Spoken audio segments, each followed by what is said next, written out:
പറയുന്നു. ലാസറസേ, നീ കാത്തിരിക്കുന്ന ആത്മാവിന് ഇതാണ് സംഭവിക്കുന്നത്. ഇത് തന്നെയാണ് നിന്റെ ആത്മാവിന് സംഭവിക്കുന്നത് ജോണേ.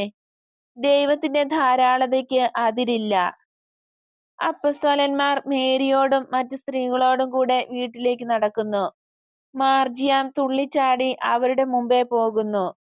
എന്നാൽ അവൻ പെട്ടെന്ന് തിരിച്ചു വന്ന് മേരിയുടെ കൈക്ക് പിടിച്ചുകൊണ്ട് പറയുന്നു, എന്റെ കൂടെ വരൂ, എനിക്കൊരു കൂട്ടം പറയാനുണ്ട്. നമ്മൾ മാത്രമായിരിക്കുമ്പോഴേ പറയുകയുള്ളൂ. മേരി അവനെ അനുഗമിക്കുന്നു. മുറ്റത്തിന്റെ ഒരു മൂലയ്ക്കുള്ള കിണറിന്റെ ഭാഗത്തേക്ക് അവർ പോയി.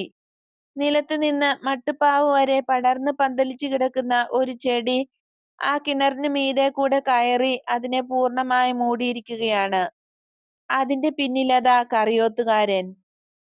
യൂദാസേ, നിനക്കെന്തു വേണം? മാർജിയാം, നീ പൊയ്ക്കോ. നിനക്ക്